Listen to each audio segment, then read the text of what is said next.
Kisah singkat Nabi Ishak putra Nabi Ibrahim. Nabi Ishak kita kenal sebagai Nabi yang ke-9 setelah Nabi Ismail dan sama-sama putra dari Nabi Ibrahim alaihi salam. Kisah Nabi Ishak berawal setelah Allah subhanahu wa ta'ala mengkaruniakan Ismail kepada Nabi Ibrahim alaihi salam. Kemudian, Nabi Ibrahim terus berdoa kepada Allah subhanahu wa ta'ala agar dikaruniakan anak dari istrinya yang bernama Sarah, yaitu istri yang selalu setia bersamanya dalam menegakkan kalimatullah. Allah kemudian mengabulkan doa Ibrahim dan mengutus beberapa malaikat dalam bentuk manusia untuk menyampaikan kabar gembira kepadanya bahwa akan lahir seorang anak dari istrinya yang bernama Sarah. Mereka juga memberitahukan tujuan mereka lainnya, yaitu pergi mendatangi kaum Lut untuk menimpakan azab kepada mereka. Nabi Ibrahim alaihi salam merupakan seseorang yang selalu memuliakan tamu dan juga orang yang dermawan.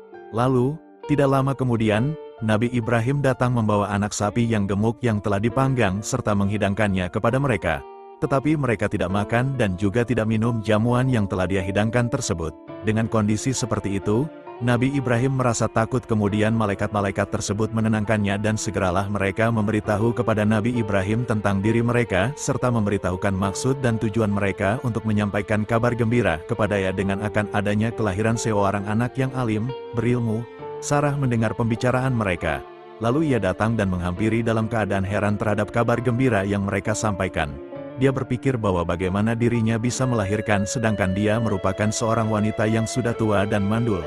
Ketika itu usianya 90 tahun, sedangkan suaminya juga sudah lanjut usia.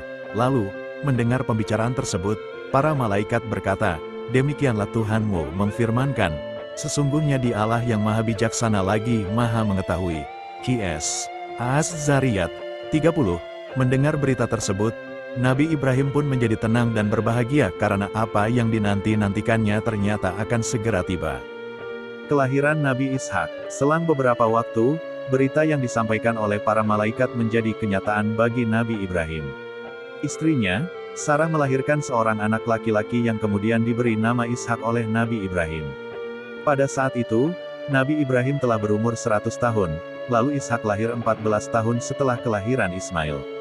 Al-Quran Nur Karim tidak menyebutkan secara panjang lebar tentang kisah Nabi Ishak dan demikian pula tentang kaum yang kepada mereka diutus oleh Nabi Ishak. Akan tetapi, Allah memuji Nabi Ishak di beberapa tempat dalam Al-Quran di antaranya. Dan ingatlah hamba-hamba kami, Ibrahim, Ishak dan Yakub yang mempunyai perbuatan-perbuatan yang besar dan ilmu-ilmu yang tinggi. Sesungguhnya kami telah menyucikan mereka dengan menganugerahkan kepada mereka akhlak yang tinggi, yaitu selalu mengingatkan manusia kepada negeri akhirat.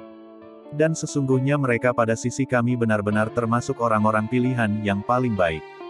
Qs. Sa'ad 45-47. Selain itu, Nabi Muhammad SAW juga memuji Nabi Ishak dalam sabdanya. Yang mulia putra yang mulia, putra yang mulia dan putra yang mulia adalah Yusuf putra Yakub, putra Ishak, putra Ibrahim. Hari, Al-Bukhari dan Muslim. Pernikahan Nabi Ishak. Pada saat usia 40 tahun, Nabi Ishak memutuskan untuk menikah dan membangun keluarganya sendiri. Dikisahkan bahwa Nabi Ishak menikah dengan seorang wanita bernama Rafkah binti Batuil. Namun, ternyata ujian yang pernah menimpa ayah dan ibunya, dialami juga oleh Nabi Ishak. Diceritakan bahwa istrinya, Rafkah juga merupakan wanita yang mandul. Nabi Ishak pun terus saja berdoa kepada Allah. Ia lahir berkat keajaiban darinya. Maka bukan hal mustahil bagi Allah untuk memberi kembali keajaiban tersebut.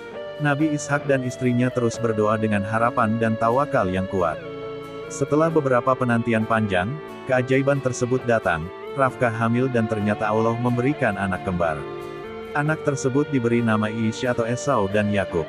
Betapa bahagianya Nabi Ishak di usia yang telah senja dia mendapat karunia putra kembar oleh Allah subhanahu wa ta'ala. Lalu, salah satu putranya pula, kelak akan menjadi seorang rasul. Dia adalah Nabi Yakub dan kelak menjadi bapa dari Nabi Yusuf, Bunyamin, dan saudara-saudaranya. Dari anak-anak Yakub bin Ishak inilah, cikal bakal terbentuknya Bani Israel atau keluarga Israel. Disebut Israel karena Nabi Yakub seringkali melakukan perjalanan di malam hari. Lalu, saudara kembarnya Ish disebut orang-orang Arab dengan istilah Ish atau Isu yang merupakan nenek moyang dari bangsa Romawi. Sifat teladan Nabi Ishak. Nabi Ishak alaihi salam memiliki sikap yang damai, santun, ramah, tenteram, sejahtera, kepada umatnya. Hal tersebut sebagaimana caranya dalam menyampaikan dakwah, dengan bersikap damai seperti Nabi Ishak alaihi salam, maka akan disenangi oleh Allah Subhanahu wa Ta'ala, keluarga dan sesamanya, sehingga hidup kita akan menjadi tenteram dan bahagia.